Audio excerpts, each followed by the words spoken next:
your day.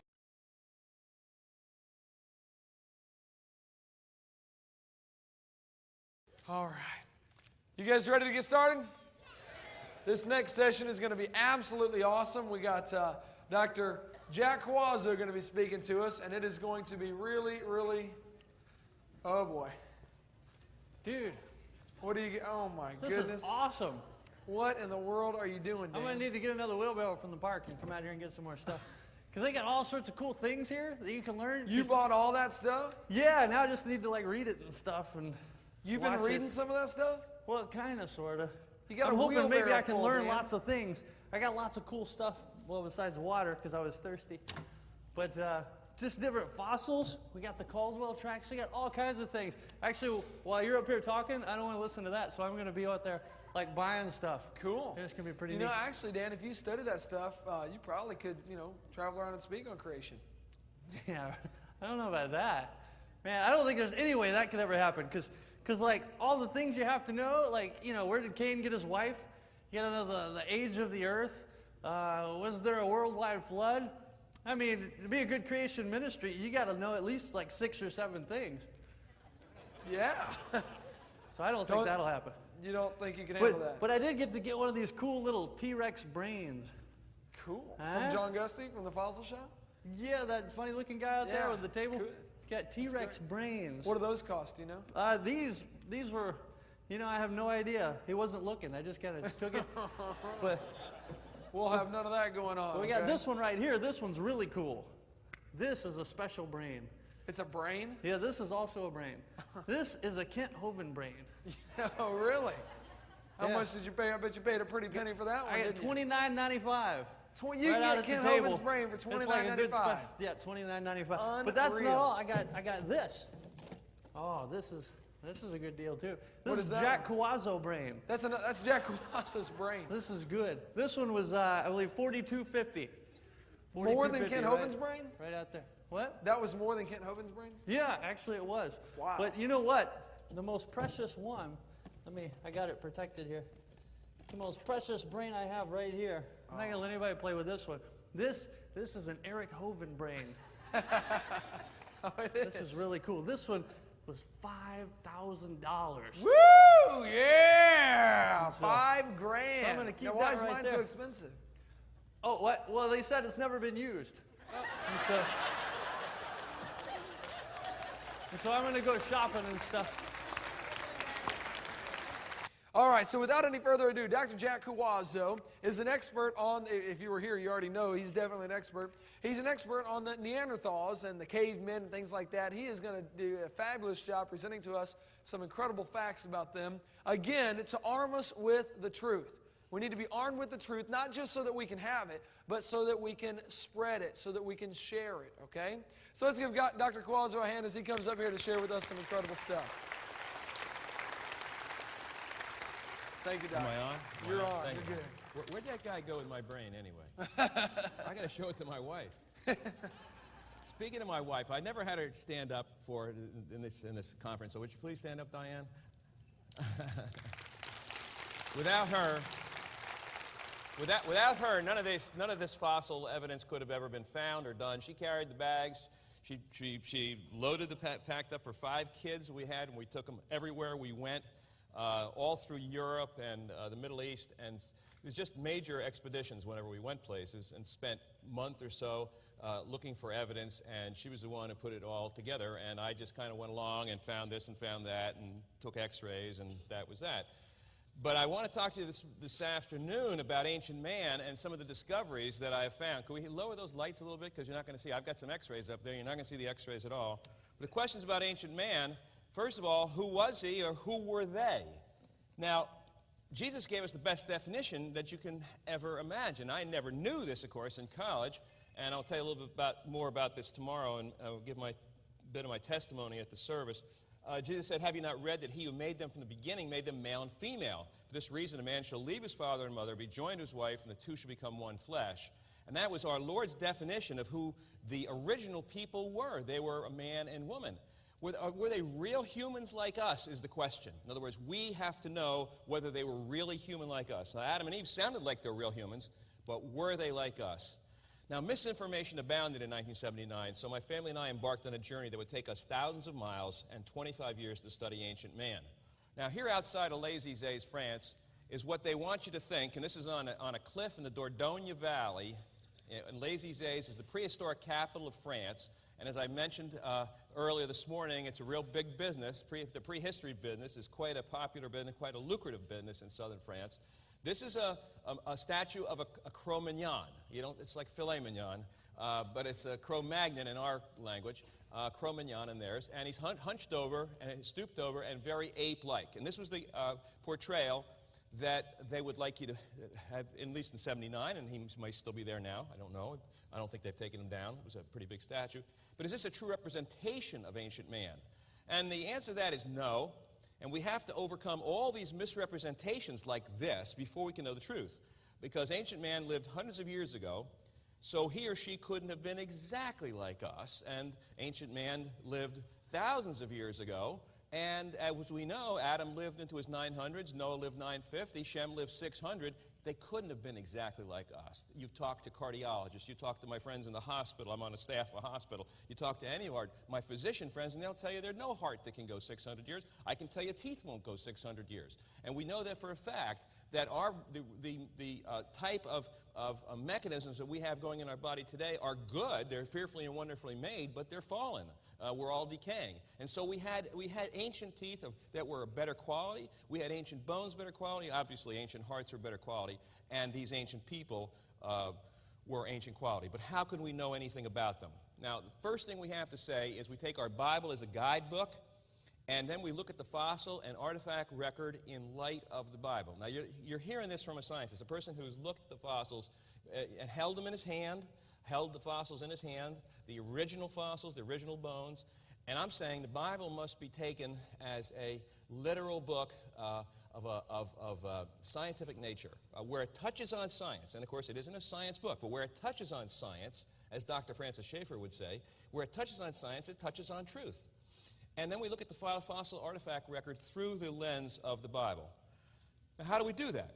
Well, first of all, we can make retrodictions. Now, retrodictions are predictions into the past, and science flourishes on predictions. I mean, you make a prediction, and you see if it comes true. I mean, they've done that with space. They've done it with chemistry and biology. I have a son who's a molecular biologist. They do this in molecular biology. You do it all over science. You make predictions based upon your hypotheses, and then you form theories and so forth, and by that way you proceed along the scientific method. And the scientific method is based on making predictions. Well, we're making predictions into the past, and they're called retrodictions. Now, our retrodictions are based on biblical absolutes. Now, the biblical absolutes are the highest level and that we can go. We have absolutes that we know are absolute regardless. Jesus said, heaven and earth will pass away, but my words will never pass away. Those are absolutes. Those things will never pass away. What I'm doing now, or what we're doing now, creation research, it'll all pass away, but his words will never pass away. But we can make retrodictions based on those words, look back into science and see what we can find. And a retrodiction is prediction made into the past. We can make three. First, if people lived longer, children mature at later ages than we do today. Because if you lived over 200 years or 300 years, you don't have a childhood of 12 years. I mean, that's obvious. Many scholars have said that. Humans had extended longevity. The Bible says that. The years before the flood and for a short time after the flood. That's a retrodiction that we can make based upon the absolutes of the Bible. Then, thirdly, and this is, I touch on this because my research accidentally bumped into this material while I was searching through the drawers in the back rooms of the museums. I actually bumped into stuff that would tell me that, hey, this earth is not that old. And I wasn't a geologist. I'm involved in human paleontology. Human paleoanthropology, and I can make that retrodiction. Now, in human longevity, let's cover a few bases first before we get into the story of the Neanderthals. In the area of paleoanthropology, that's the study of ancient man, evolutionary scientists have known for a long time that evidence for longevity, slow maturation, and slow growth were present amongst Neanderthal remains. I mean, they've known that. And it's obvious to me that they've known that because I've seen how they've tried to cover it up. Can we lower the lights a little bit more, too, because we're not going to see the slides that well if it gets too bright. So I know that they know, and I started to know that they knew right from almost day one when I saw. They did everything in their power to hide these facts from the public. It was too biblical. What made matters worse was some Bible-believing people back in the early days of this discovery of these Neanderthals that blamed Neanderthal form on disease. Now, the question we have to quickly cover, which won't take too long, is disease the cause of Neanderthal form? Because we have to erase that whole idea that Neanderthal facial and skeletal form have been attributed to pathological, which means disease, and nutritional phenomena for years. This represents an attempt to classify them as non-evolutionary features, put them on the shelf, and thereby close the issue. Now, there's lots of theories going around today that Neanderthals were caused by the basic configuration of the Neanderthal face, and their bones are caused by arthritis deformans, syphilis, and rickets. Those are the three things. Let's take them one at a time. Arthritis deformans is an old name for rheumatoid arthritis. Really, really nasty disease. It has multiple causes, mainly affects the joints and the postcranial bones, everything from here down. With any kind of arthritis, very little bony change is seen in the head, except for arthritic changes one would expect to see in the joints, the TMJ. And a lot of us here have TMJ problems or had them, or people who know people who have them. And so that's something that we look for in Neanderthals. But here's the first arthritis I saw in a Neanderthal. And this is an arthritic change in the condyle, and it's right here where that white arrow is, and I'm putting the cursor on it right here. That's an arthritic change. That's a flat condyle, because this is what a Neanderthal condyle looks like in its youth. That's the tip of the bone that comes up and goes into the head in the joint. That's a flat condyle, and that was found in La Chapelle-aux-Saints, which is a famous Neanderthal found in that cave of that name. And this bony protuberance is not flattened like this or eroded in this area. This is the only arthritis I saw in the head of this individual. There were many arthritic changes in his spine and other joints. But arthritis does not create Neanderthals from modern people who have this disease. And that's an important point. It doesn't create that. And this is a modern, or not modern, it's a Neanderthal condyle from Lemoustier 1. It's another, but a younger Neanderthal. So that's what it would look like. This is what it does look like. It's flattened out. Now, some of us flatten out our condyles pretty well if we grind our teeth. And some of us do grind our teeth at night. It's called bruxism.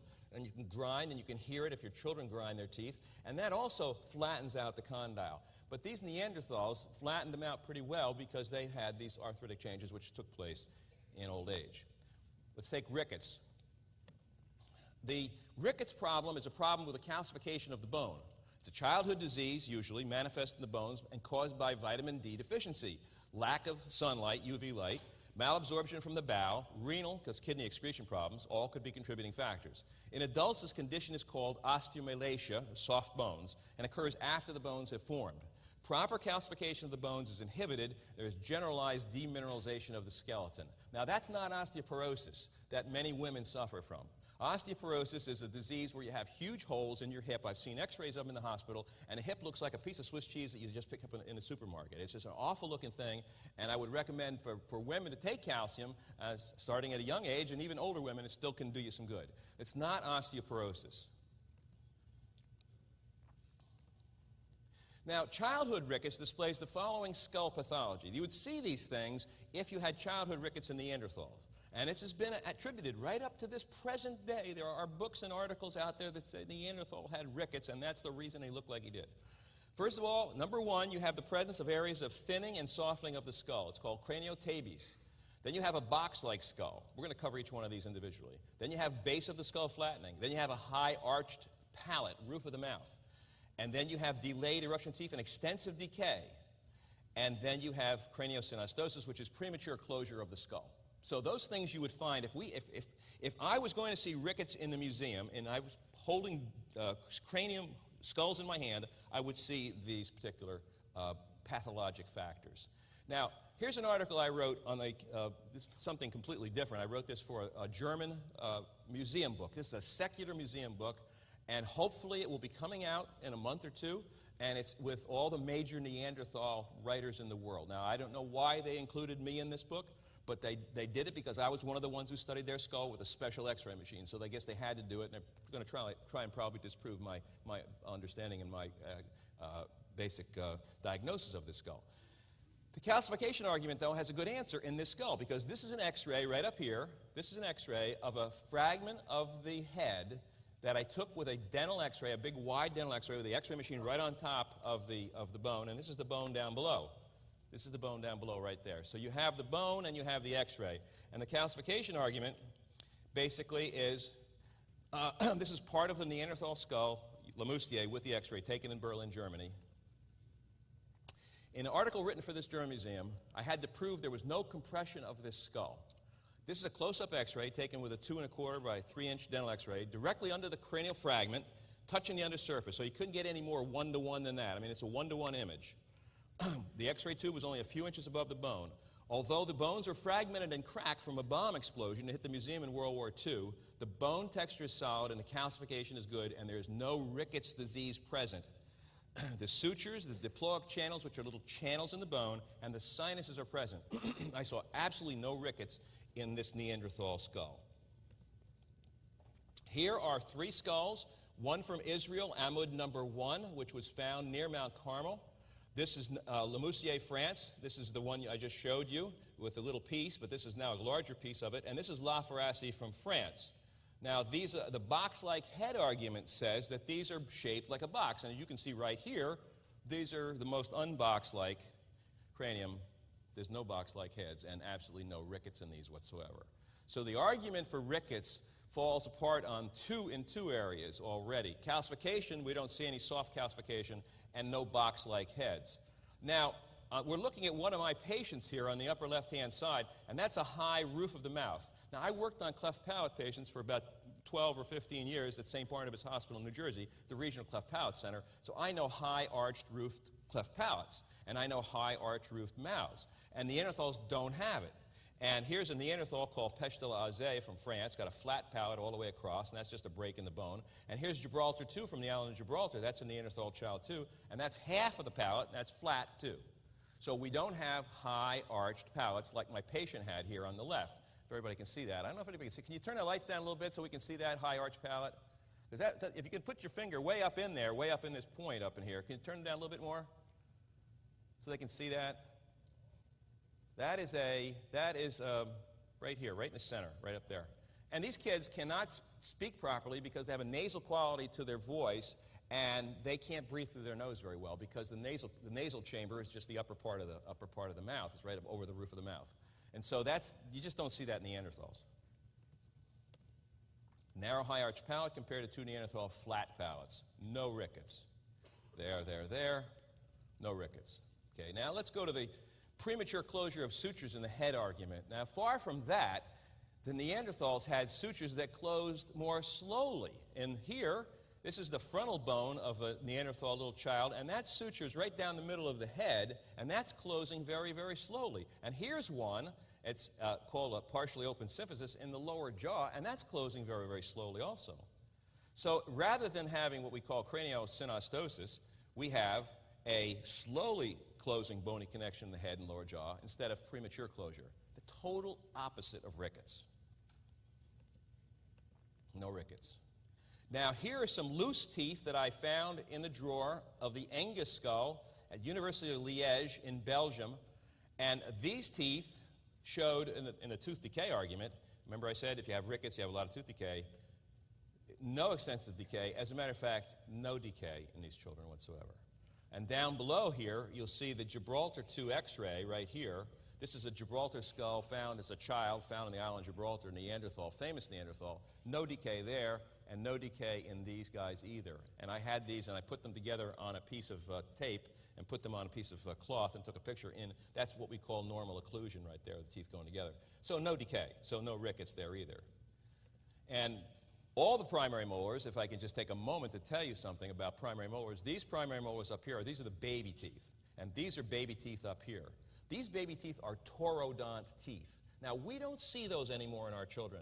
If you're going to have a childhood of 35 years, if you're going to have a child who is mature, who's equal to our 12-year-old when he's, say, 23, or equal to our 17-year-old when he's 29, if you're going to have that kind of a child, he's going to have his baby teeth a long time. And if you're going to have baby teeth a long time, you're going to have what we call a taurodont, bull-like baby tooth. And that's what you're looking at. You're looking at the Neanderthal, or the early teeth that God first made for humans to have long, childhoods, prolonged childhoods. And this is the kind of tooth you would need, because this tooth is like a radial tire compared to the old-fashioned tires. It wears and wears and wears and wears, and underneath it, right here in the pulp chamber, here, this dark area, that's what happens. You get secondary dentin building up, and so it'll wear and wear and wear. Now, what about our molars today in our children, baby teeth? Well, when they come out, you don't see the roots. But if you take an x-ray, if you look at your dentist x-rays, you'll see they have high legs, big, high, long legs, long roots. And that tooth will only wear down until it gets to that point where the two roots come together. It's called the bifurcation. And then it's over. That tooth will be exposed. So if our children wore their teeth into their 30s or 40s and had a pretty heavy diet like the Neanderthals did, we'd have a lot of pulp or nerve exposures. Now, we do occasionally see teeth in people. Somebody might come to me today and say, I have a baby tooth that's lasted 35, 40 years. That's rare. Very rare, but it isn't a toroidont tooth because we just don't see them. We'll see toroidont teeth in adults. We'd never see them in children. We'd never see them in children. So what happened was they got shut down somewhere along the line, and what Dr. Ball was talking about is that we probably have the potential there to build them again, and probably in new heavens and a new earth, in the new age when the lion eats straw like an ox, and people live to 100, and a youth will live to 100, thought to be cursed that died at 100, then you'll probably see the toroidont baby teeth again because you're going to have long periods of childhood. Just imagine the kids around the house for a long time. I mean, some mothers would like that, some, wouldn't. The syphilis argument. There's no signs of congenital syphilis. Mulberry molars with little enamel, you don't have that. You don't have notched incisors. This is amide 1. There's no notching in incisors. There's no barrel shapes. No signs of late congenital syphilis. A major sign would be a high palatal arch. This is a flat arch on the mother of that Gibraltar child. That's about as flat as you can get on the mother of the Gibraltar child. So we just don't see the signs of arthritis, rickets, or syphilis. And I really thought that I had eliminated that with the book. But the more it pops up, the more I get to the point where I'm thinking about, I don't know if people listen anymore, because I thought, and even Colin Groves, who reviewed my book for the Talk Origins, and is a skeptic about everything I say, even he said, well, it looks like Dr. Cuozzo eliminated those arguments. Well, they persist in creation. They persist in the creation of science. Now let's take a look at what some of the anthropologists did to actually change the evidence so we couldn't make biblical retrodictions. We got rid of the diseases now. This is called evolution after death. The first child I picked up was the Peshte de Azé child, and those of you who read my book will understand that the teeth, when they were placed into occlusion by the first man, when the teeth were put together by the first man, a Dr. Pat, E. Pat, in 1958, he put them together wrong. And when I got to the laboratory in France, I put them together in what we call normal occlusion. And here you can see that here. And there they are up there in that position. The teeth are in normal occlusion. And the jaw goes in, the condyle that I showed you before, the arthritic one and the non-arthritic one. Well, this is a child's condyle. This goes into the socket perfectly and fits just exactly really well right in there. And so what you have is you got the condyle fitting in the socket, you got the teeth in normal occlusion. And this was not an opportunity to make the Neanderthal child look like an ape. This child had more of a retruded or smaller face. Now, if you're going to make a biblical retrodiction, and this is what we're going to do in a minute, we're going to show you how this comes about, you would say that children, ancient times, grew slowly, had toroidont teeth who could last a long time into late childhood. Say they lost their baby teeth when they were 25, 26, 27, 29. They also had small faces, so the faces would grow and grow and grow over that whole period of time. So if you picked up a Neanderthal child that looked about 2.5, and we don't know exactly how old he was, I've got some predictions that I make in the book, you would expect him to have a very tiny face. Well, that's exactly what they didn't want you to see. They didn't want you to see the tiny face, and so they gave you this face, this one right here, down the lower right-hand side with the big protrusion and the jaws sticking out like an ape. The other thing about apes is they mature twice as fast as humans. 1.8 it is, exactly. So they mature very fast, and they grow very fast. So if you make them look like an ape, you're going to have a child of prehistory that's got an ape-like growth pattern because he's closer to the apes. But if we got a child who's closer to Adam, he's going to have a slow growth pattern. And that's evidence that the Bible is accurate. Okay? I mean, remember Sarah? She was 90 years old, all right? And who? A king wanted to take her into harem, right? Because what? She was very beautiful, all right? Go to any nursing home around here, anywhere. I invite you.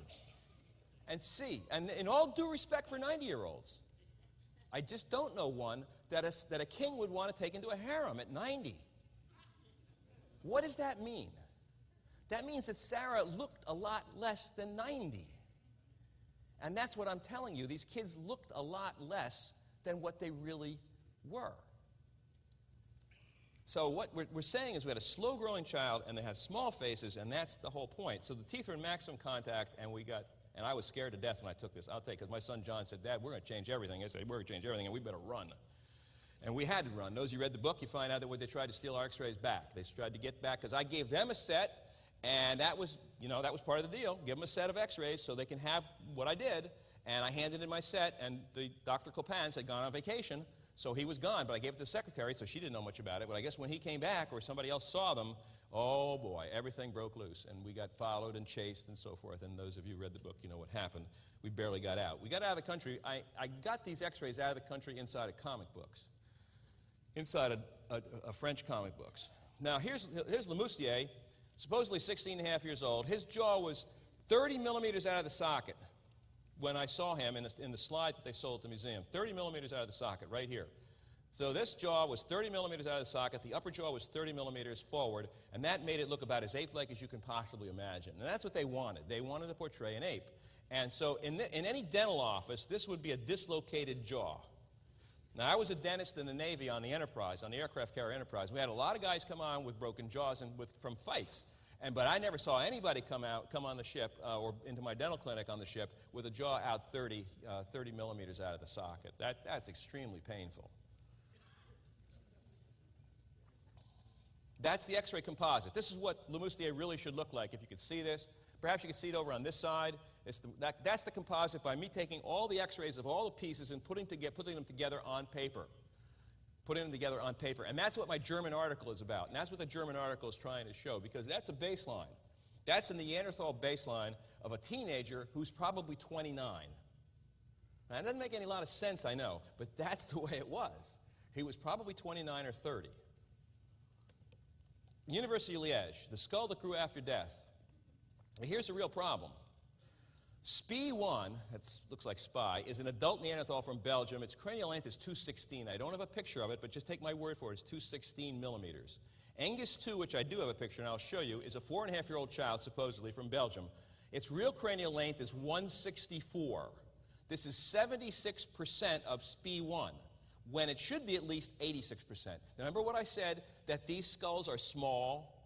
They're small for the ages that they give. Well, they realize that. So I go to Belgium, and I measure the skull in 81, something like that, 82. And a PhD candidate comes over from the University of Pennsylvania, Nancy Minu-Purvis, and she gets her PhD, and she writes that Angus 2 is not 164, it's 176. She adds 12 millimeters to it.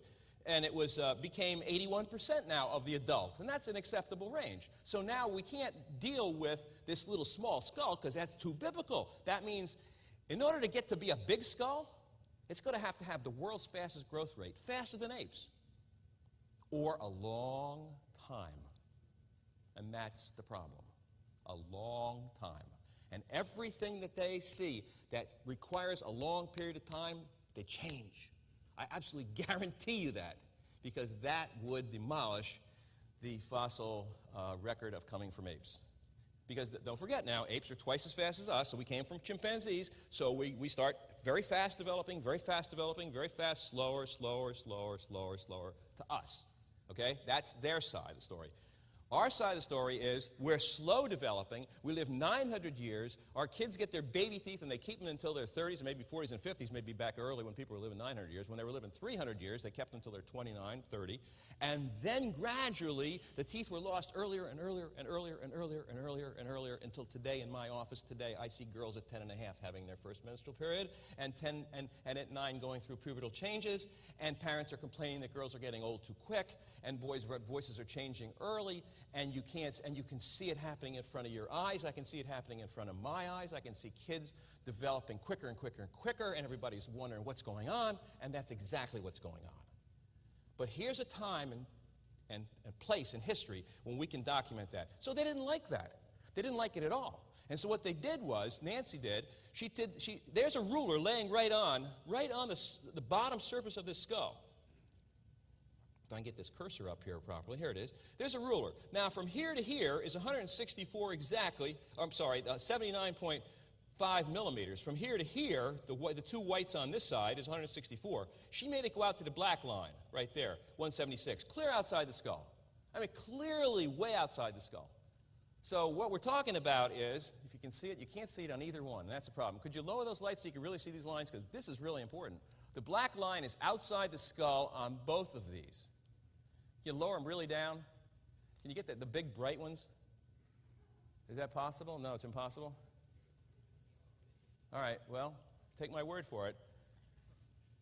She increased it to 176. 12 millimeters in length was the increase in order to avoid embarrassment of a small skull. Now, when I was in the lab, the Musée de l'Homme in Paris, in 1979, a human paleontologist cut the chin off the lower jaw of Laquina number 5, and that was a skull that was excavated in 1911. When it came out of the ground, it had a chin. You can see the arrow pointing to the chin right there on your left. That's the first cover for Buried Alive. We have a second cover for Buried Alive now. And they changed this, and they put it on the back cover of this picture. And much to my consternation, they made it much smaller when it's a major point. But again, you lose a lot of control when the book company has the authority to do what they want to do. So this was contested by Colin Groves in the review. He said, that's plaster. Well, if that was plaster holding the teeth in, there's no plaster around those teeth. That's chin. And that guy was cutting it off while I was there.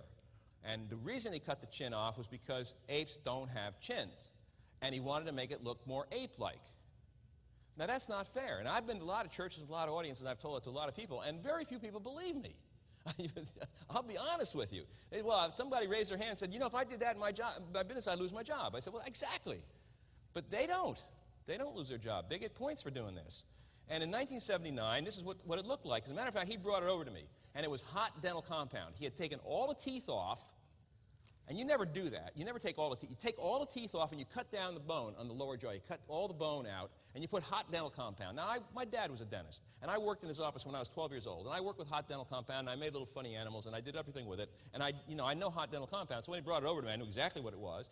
And he said he just molded this around, and it was in the shape of an ape. And the original jaw shape was not that. The original jaw shape was not ape-like. And what he did was he shaped it like an ape. All right. So I said, well, what do you want me to do? He said, well, you're an orthodontist. What does it look like? I said, well, it looks okay. It looks ape-like. And he said, I said, can I take a picture of it? He said, sure. So I got that picture. Right now, he didn't know it's going to appear before creation audiences. But that's what it is. That's what they do. I mean, Paul said, what do? They suppress the truth and unrighteousness. Right? And why did we get in trouble? Why did we get chased? There's why we got chased right there. If you want to know why the French, whatever they were, CIA or whatever, tried to knock us off, that's why they tried to do it. Because of that. And these things went into a police station when I got home from France. They went into a police station. I had a Christian policeman friend. Now, can we still make retrodictions based upon this evidence? Yes, if you put them together right, you can still make retrodictions if the corrections are made. So we're starting out with the first retrodiction, children matured at later ages, we do today. All right, we used the skull. I told you about that. You've already seen it, so I won't spend too much time on it. But at the little tiny skull, an Angus Belgium skull, really shows the smallness, the size of the head, and the fact that it grows slow. And in order to get to be a big skull, it's got to grow at world's records, which they will not admit, and it has to be a long time. Okay. Second, this is really important, because this is really crucial. The little child from France that we were supposed to be, I put the jaw in a normal position, they had it way out ape-like, has some lines going through the head. Now, the lines going through the head, specifically, are a line going through, we call this the Frankfurt horizontal. It goes from the ear to the eye plane. It's that red line right there. And then this one just is a parallel line down below it. And what I did was I drew it. This is the original X-ray that I took in the French Museum. And it goes through the tracing right here of this skull. And so the palate is in green right there. This is the hard palate, the actual palatal angulation. If you looked at yourself from the side and you looked at the palate in an X-ray, you would see this green right here. And ours doesn't angulate like that, but this is what you would see. Okay, so now what we'll do, it shows a very, very small face, and the angulation of the palate is minus 14 degrees to that red line. Our modern 2-year-old male palatal angulations is 0. There is the green coming up over on the right side, and that shows you the angle of the palate. The green on the left side shows you the same thing, the angle of the palate. And what this turns out to be is a very, very angulated, tipped up fetal position. So here's a child that's born. He may be 2, he may be more. I think he's more. And he's got a fetal position of his upper jaw. Because when our kids are born, their upper jaws are flat. They're flat down. The jaw comes down like this. It descends and descends in the womb and descends until the jaws are flat. They come straight out like this. So what makes that possible is the fact that the back of the lower jaw, where this arrow is back here, right there, that arrow right there, that arrow is pointing to the part of the lower jaw that is the vertical part. That's called the ramus. That's back here, right below the condyle. It's the one that goes right by the angle of your jaw and goes straight up. Now, that is 4 standard deviations below normal for 2-year-olds. 4 standard deviations below normal. Nobody in this world has that anymore, unless they're birth defected. But this is a normal child. So this is a normal child with 4 standard deviations below the norm in his lower jaw measurement, and he has a palate that's retruded. Now, if I were looking for perfect design for a slow-growing child as an orthodontist, this is exactly what I would do. I would make that part small, and I'd tip the upper jaw way back, and I'd make that face grow out like a clock, because the face is the clock of the head is the face, and I'd make that face grow out slowly from under the head. What makes all kids cute is that they have small faces. And all the adults, adults, they say they get uglier as they get older. That's because our faces get big. That's what happens. Our face gets large, and our head size stays about the same. But the face grows out from under the cranium and grows forward like a clock, and that's the slow thing that God did in the beginning for these kids. 4 standard deviations. So he's got a facial retrusion, not a protrusion, quite opposite the ape-like business. Now, here's exactly what it is. Here's the immature position of the fossil. Here's a 10-week-old embryo with a -20.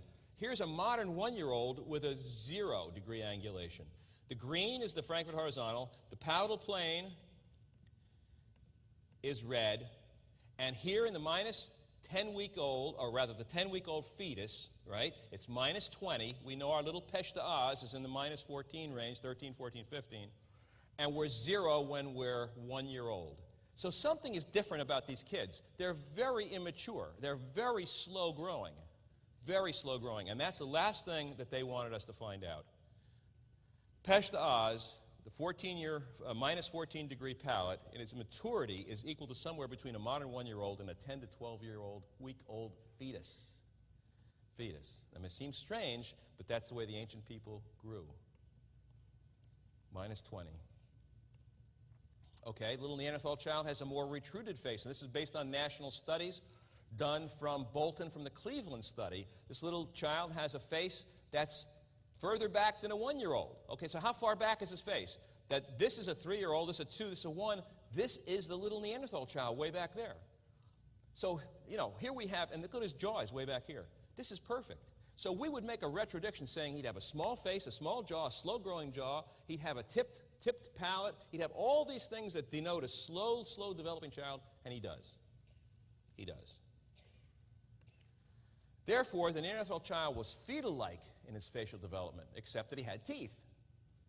And that's strange. This is a whole new field of study. And science would benefit if it stopped preventing because there's a lot more Neanderthal children that can be x-rayed, to stop preventing this kind of research that will lead you towards the Bible and the mind of God rather than take you away. Science would benefit from this. We will have answers to why our kids have progeria today. Well, what's progeria? What's premature aging of children? What about premature development of girls? Why is puberty being lowered by pediatricians and they're not really caring? Just say, just lower the puberty age now, or just give them some adrenocorticosteroid hormones. Why is that? Well, because something is happening to human beings, and we're getting earlier maturation. And it's not good news for an orthodontist either, because we like to see kids when they're growing, not when they stop growing. And so if a child comes in and they're already stopped growing, we're working on a little child who's actually like an adult. Now, adult orthodontics is not a problem, except quite often with adults we have to do surgery. We have to do surgery because we just don't have enough growth potential. They'll grow slowly, as I'll show you in a while. So there were approximately, between the little Pech d'Oeil's child and this Lemoussier, about 26 to 28 years between these two Neanderthals. Lost the baby teeth late. Second retrodiction. Humans had extended longevity in the years before the flood and for a short time after the flood. Now, there's a universal notion, Hrdlicka said, that when the adult stage of life has been reached, all growth except in bulkiness has been accomplished and henceforth ceases. The very definition of an adult is that of a person grown to full size and strength. The purpose of this paper is to show that while such a concept suffices in general, scientifically speaking, the view is largely erroneous. Now, Alice Hrdlicka was the chairman of the Smithsonian Anthropology Department back in the 1930s, and he said the head keeps growing our whole life. Now, bone is dynamic. People tend to think of their bone as rigid, inert material that holds up their bodies, but bone is far more dynamic than that. It continually dissolves and reforms. Indeed, adults replace their skeletons every 10 years. So you replace your skeleton every 10 years. Bone is like skin. You're constantly remodeling it, says Susan Greenspan, University of Pittsburgh School of Medicine. What would happen to our face and head if we lived 500 years? Now, what we did, my son-in-law, who's now a professor at Baylor Engineering, while he was a student at University of Texas getting his PhD in bioengineering, what I asked him to do was to write a computer program based upon studies from the University of Michigan on people who went back to school at Michigan, older people who went back for serial x-rays year after year until they were in their 80s. What happens to the head as we get older? That's the big question. What happens to the head as we get older? So I said to Brian, write a program to find out, because we already knew what would happen as they get to 80. The head gets larger. And I mean, any of you can find this out. If you're past 50 years old and you had a hat that fit you when you were 20 years old, it won't fit anymore. And we have less hair. And it's the same with me. It's the same with anybody. There's no person that defies that argument. A hat will not fit you when you're 50 if you had one when it fit you when you're 20, because your head's continually growing. And so if we grew to 500, what would we look like? So Brian did the computer program, and this is what I presented to the ICC conference back in '98 in Geneva College. This type of a growth pattern is something that we would see. We would see the brow ridge growing forward. This is 100, and this is 500. We see the eye socket move forward. We see the upper jaw move down. We'd see the lower jaw at 100, 200, 300, and 500 square out in the back. And believe it or not, the chin would start to disappear because the teeth move forward over the chin. So all these changes take place over 500 years. So what do you think Noah looked like at, say, 500? Now, we don't know if he moved as fast as this, because this is a modern rate, but Noah would look pretty grotesque. Noah would look like a Neanderthal. Recently, Dr. D. James Kennedy, in a sermon, said the same thing. He said, because I had gone down, done some programs for him, and he was convinced, and as many people are, many orthodontists are convinced this is true, and medical groups that I've spoken to, that if we did live 500 years, we would look pretty funny. We would look pretty funny. Here's a living example. This is a lieutenant in the Navy during World War II, age 26 years old. Take a look how his hat fits. He was a pilot in the Navy in World War II in the Pacific. Here he is with the same hat on, just a different cover. You know, you can change those covers from white to tan. Same hat on at age 83 years old. Same hat. The officer's cap fits perfectly at age 26, but at age 83, it sits on top of his head. Now, my officer's cap when I was on the Enterprise sits on top of my head. I could have never gone on the quarterdeck and said, requesting permission to come on board, sir, because they would have laughed at me. Who is this guy with a hat sitting on top of his head? But that's what it looks like today. And my hat has not changed size, but my head has gotten bigger. My brain, I don't know what's happening to the brain. Some days I wonder. But I mean, that's what it looks like. Take a good look at this guy, because you're all going to look like this. Look at your grandparents when they were married. Look at your grandparents when they're older. Did you ever go to a class reunion? You can't recognize anybody after 30 years. Or you could look at them, but you say, well, I remember you. Oh, sure, you know, yeah, you kind of look like, it's not the face that's changing. It's the bones that are changing. What you don't realize is that your bones in your face and your long bones, everything's changing. The nose gets longer, bad news, the nose gets longer, the ears gets longer. I mean, a lot of things happen, but the facial bones change, and eventually you get to look like a Neanderthal. Since this is true of our heads today, try to imagine what ancient man must have looked like after he lived for more than 250 years, and that's what he looked like. La Chapelle of Sens lived 250 to 300 years, and that's what he looked like, right there. If you can see that, you can see it better over on this side, but that's what he looked like. The big brow ridge sticking out on top, the fact that his head receded way back in the back, his chin has started to disappear. He lost a lot of teeth. He had the arthritis in the condyle. His cheeks came forward. His nose came forward. He had a nose probably like Pinocchio. I mean, really. Look at the slope in that nose. Look at this slope. That's really amazing. This nose would come straight out like this. I mean, so you imagine Noah at 950 with his nose sticking out like that? Now, we don't know how fast it grew, but we have an artificial idea of what these people look like. It's not true. If you're human beings and you grow old, and they were human beings and they did grow old, we don't know the rate, of course, they had to look pretty funny. Well, any of you thinking of living 500 years, remember that. This is 250 to 300 years of age. I know this comes as a shock to some of you, but this time the people started to accept this because it's real. Now, what are conclusions concerning Neanderthal growth and development? Well, we start out with Pech d'Oz up here. It's very small. Then we go to the three of them are superimposed there. We go to Le Moussier, 29 to 32, La Chapelle between 250 and 300. Now, what I had done is I've sent these x-rays to Rocky Mountain Orthodontic Diagnosis Corporation in California, because we do this a lot with our surgery patients. Our surgery patients who require an absolute accurate diagnosis is whether we do orthodontics, just straight braces, or surgery of moving the upper or lower jaw. We have to know pretty specifically what we're doing in there. And even though I trace the x-rays, I don't trust my own tracings. I will check with the Rocky Mountain Corporation when they have computers do this. And the computers did my Neanderthals, and they didn't charge me for them because they had never seen anything like it before. And so what they did was they did all Neanderthals, and they came out with the same results that I came out with. That these guys really, really grew very, very large and had very, very strange heads and had all the configurations of an old person. The expert in this country, Dr. Rolf Barentz, who's now at the University he was at the University of Tennessee. He's now at the University of Texas Dental School in Baylor. Baylor I'm not sure what city it is, but he's Baylor University orthodontic chairman. I laid all these out for him on the table, these x-rays one day. And I said, Dr. Barentz, ape or age? Ape or age? And he said, age, Jack. And this is the expert in the country. He said, age, Jack. He said, you can tell anybody I said it. I said, okay. So Neanderthal growth is slower and the development was slower.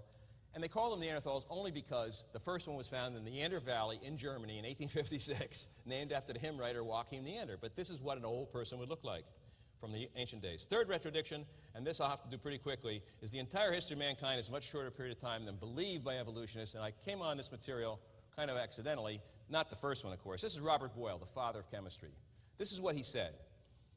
And this is his book, a book I have, written in 1648. He said, "And Christ, to convince the world of their unableness to emerge and recover out of that deep abyss, whereupon the load of sin, which in Scripture is called a weight, had precipitated fallen man, came not into the world until well nigh 4,000 years of sickness had made the disease desperate and the cure almost hopeless." So Robert Boyle, the father of chemistry, who, by the way, couldn't get a job today in a chemistry department because of his position on creation, believed that Jesus Christ was born around 4,000 years after the creation of the earth.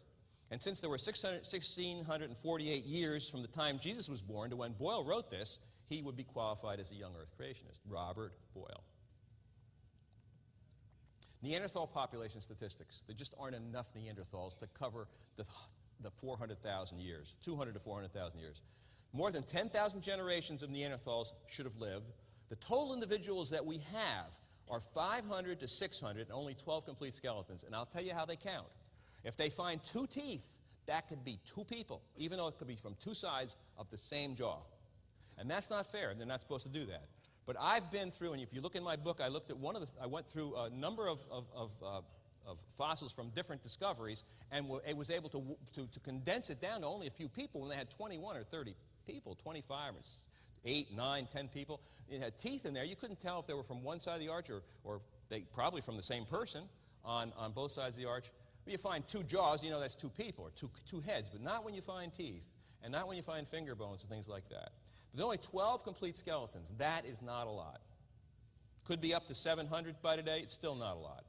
Isn't this strange for people that buried their dead? Now, they buried their dead. All Neanderthals did. Homo erectus did not bury their dead, by the way. Conclusion, this makes the time less than 200 to 400,000 years. This I came across in Germany in a museum. This is a spear, a wooden spear, perfectly preserved for 400,000 years. Wood. Neanderthal spears discovered in a mine in Schoningen, Germany in 1977. Wooden spears for 400,000 years. Please. I mean, the wood on my house is not that old. You know, it's 20 years old. And it needs a paint job.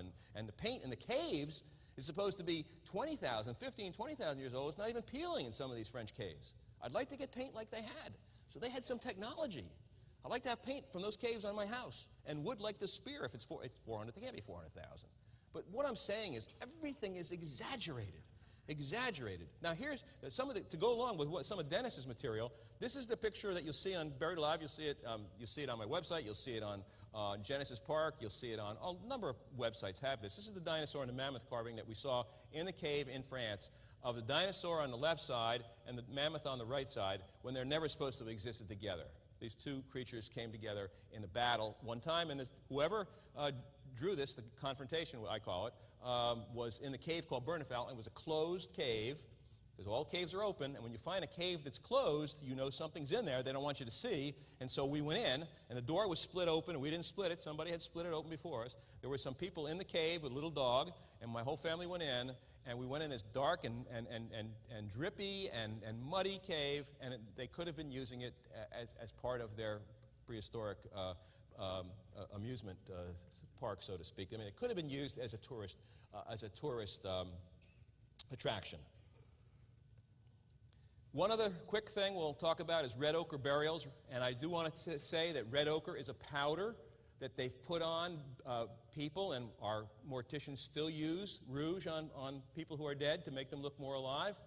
And even the ancient people did that, and they used a powder called red ochre. It was red hematite or iron hematite powder, and they would pour it on the bones, or they'd rub it in the skin, and when the flesh rotted, it would actually seep its way into the bones itself, and so you would see the red ochre in the bones.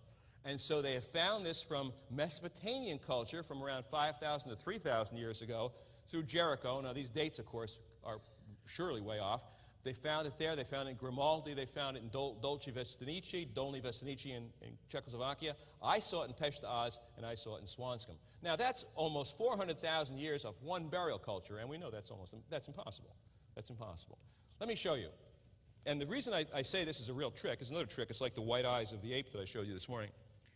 The red stuff was on the inside of the skull. And that's, of course, it would go in there if you had it painted all over the child's face or powdered all over the child's face. It would go inside the skull. And here it is, where those arrows are. That's where the red spots were. And this is red ochre between the roots of a Neanderthal, between the roots of his teeth.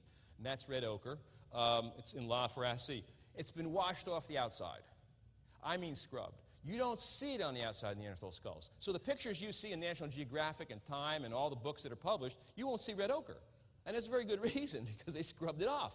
I saw the school skull, SKHUL, from Mount Carmel at Harvard, and I was in Harvard. I was in Stephen Jay Gould. I had a key to Stephen Jay Gould's lab for a week when he wasn't there. And I was going through all his bones and everything, and I'm looking for red ochre, and it's all washed off the outside, and the inside, there's red ochre. So somebody knows that red ochre burials can't go 400,000 years or can't go 300,000. I mean, what burial custom can go that long? So I started to put two and two together. I'd go back and think about it at night, and my kids, of course, accompany me and say, Dad, this is impossible. Nobody can bury people with red ochre for that long and go from the Middle East all the way to Europe over that many years. That's just an absolute ridiculous presupposition, proposition. So red ochre has been washed off and not on the inside of the skulls. Now, if science was allowed to be unbiased, it would support the Bible. That's my contention. And I can tell you for a fact, after 25 years of going in these museums, in the Field Museum in Chicago, which I have not done a whole lot with my material in the Field Museum, I went through all, as I said to you this morning, the paleontology fossils, the Paleocene, epic fossils from the tertiary period. I have lots of that material. I have Homo erectus. I have lots of material. I have never seen anything contradict the Bible. And I mean, I have tried. I have tried to contradict it. I have tried to see something wrong. I have never, and you can put me down for that quote, I have never seen anything contradict anything I've read in the scriptures in the world of human paleontology. Thank you very much.